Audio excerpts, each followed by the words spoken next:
Once we have sight picture, sight alignment, what do we move to next? We move to our trigger, okay? It's very important to have a very smooth trigger, all right? When I say smooth, you'll notice that on most guns straight out of the factory, some not so much, but they come out and they're very gritty. And what I mean by that is it's just no smooth texture coming all the way to the rear when you squeeze the trigger. Okay. Next thing is when you get ready to reset, it may go out too far. Okay, meaning that you have to wait and wait and wait and wait for the trigger to reset. Right there, mine resets. On a normal Glock, it goes up just a tad bit further, but you have to wait on that to make sure you're getting it correctly. Now, with that trigger in mind, a modification, you have to change out the connector, the trigger spring, and sometimes the plunger spring, the plunger safety block or whatever, or your striker blocker spring, in order to get that smooth reaction. Now, some people even say change out the striker spring. I don't suggest that on a combat or a self-defense gun. Why? Because it makes the striker pop the primer just a little bit lighter, and that's not what you want. Alright, some people have modified their gun to where that lighter striker spring will help increase that, but I don't know. I don't suggest it. I do suggest you making your trigger smoother. Now, most people think smoother equals less weight. Actually, my trigger right now went from the standard Glock 5 pound to about 4 pounds. Really not a big difference, but it's just so much smoother when I work my trigger. Okay? What's up next? Well, we know that once we have all those fundamental things done to our gun, what are some things that aggravate the piss out of us when we shoot? And number one is this right here. And you guys with steel or aluminum guns or whatever other metal type guns can't change this. But if you look right here, this little hook up under here on the Glocks becomes very aggravating after a lot of shooting. And it starts to put a callus on your finger, okay?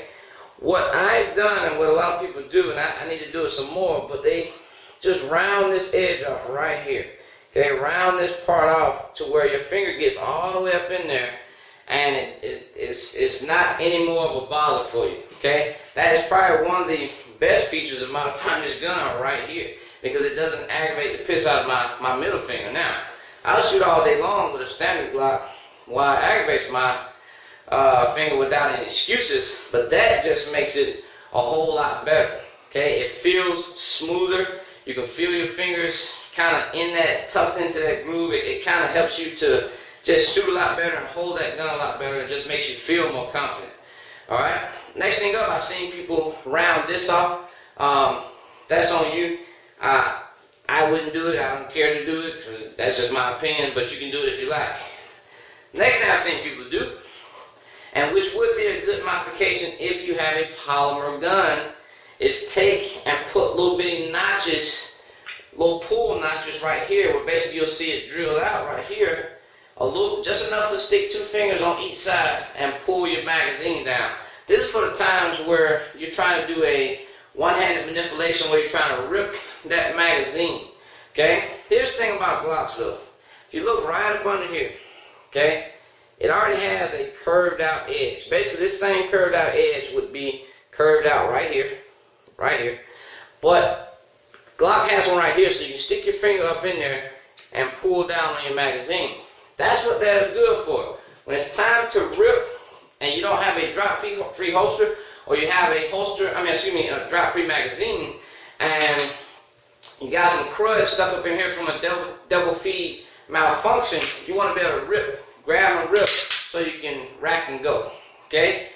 I see a lot of people put steel guide rods on here. Let me tell you something.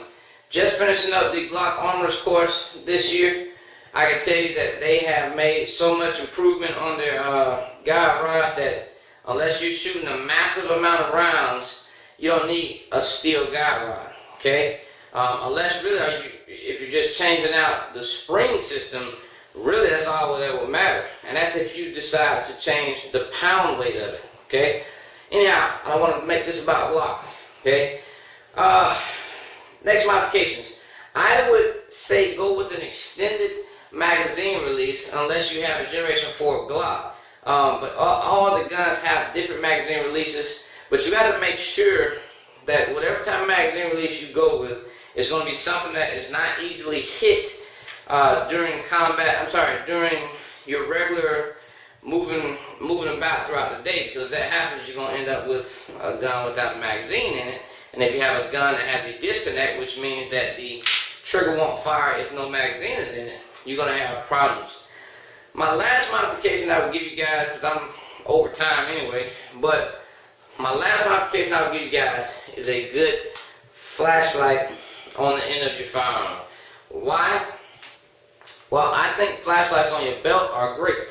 Flashlights in your pocket are great. But there's no greater thing than a flashlight on the end of your gun. Now, for all you guys saying, man, I don't,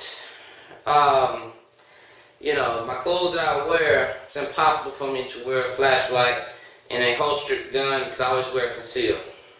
Guess what? That's why it's detachable, okay? The great thing about it being detachable is that you can remove it anytime you want to, and the gun is still good.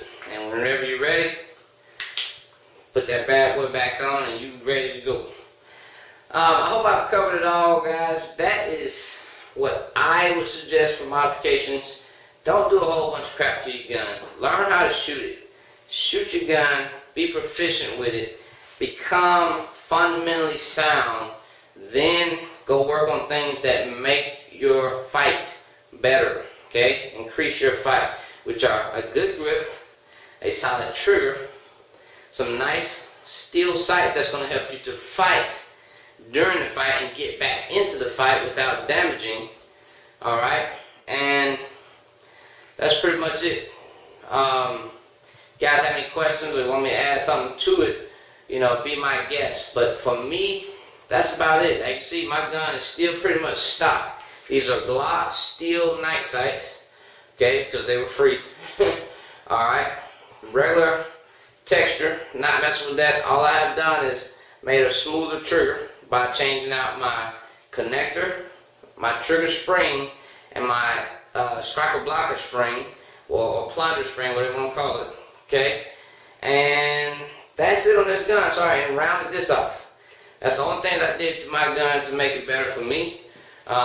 Pretty much, it's still a stock gun. Whatever you do to your gun, make sure that the manufacturer sees it as a modification that is not going to void your warranty or that does not disturb the shooting abilities of the gun. For Glocks, you can change out the connector, the trigger spring, and those things that I named, and it will not void your warranty. As long as it does not disturb the shooting capabilities of the gun, you are good to go. Guys, know I love you. This is Steve, signing out, because it's late. And y'all make sure to do what? Win that freaking fight. Y'all check out epsta.com. Y'all make sure to host me in your city. I will come, we'll shoot it up. Alright? At paper. Not really shoot it up. Okay? Because I know some of you guys are thinking, no. I'm tired.